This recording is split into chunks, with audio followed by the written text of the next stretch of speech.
My name is Carolina and I'm Clares. I'm a medical doctor. I'm from Argentina. I work for MSF, Médecins Sans Frontières, Doctors Without Borders in English, and أطباء حدود in Arabic. I have been working for the organization for 9 years now. As part of the organization, I have been involved in different emergency responses with the organization. Some of these have been outbreak responses.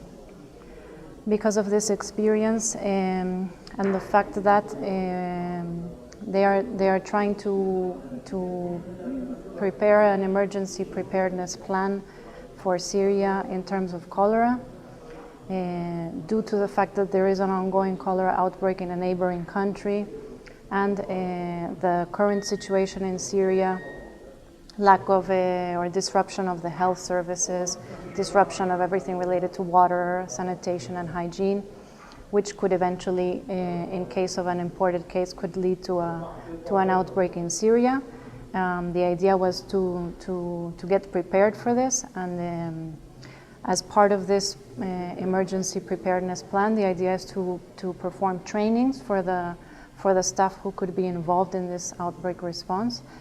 And as part of this plan, then MSF is participating in this training to train the medical staff, surveillance staff, given the experience that MSF has in cholera outbreaks from the past. Can you tell us about the cholera, how dangerous it is now in Syria? So we don't know what could happen in Syria.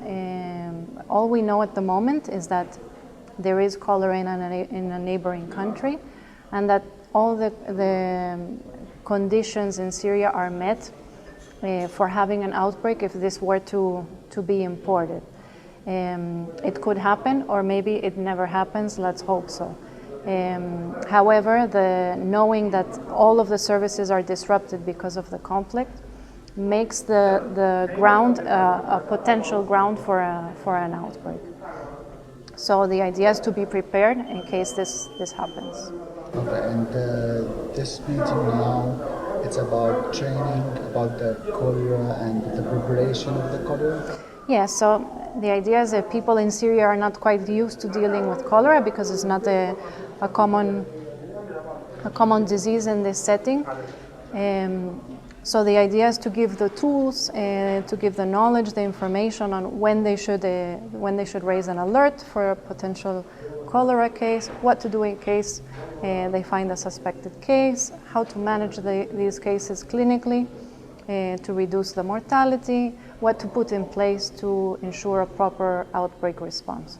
So the idea is to give these basic knowledge to the people who are in the field, also with the idea that they can replicate this training for the staff, other staff inside Syria that are not able to come to this training. And what do you think the EWARN, the system EWARN can do and can help with that? Well, an early warning system, I think, is something that is basic and essential in any setting to detect any potential outbreaks or any abnormal situations.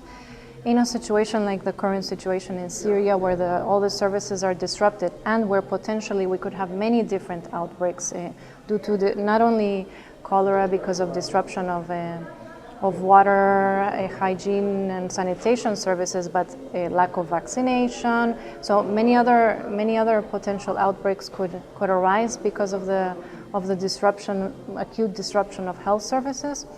So an early warning system is essential to be able to follow up the situation inside and be able to detect rapidly if something were to come up, to be able to provide an adequate response and timely.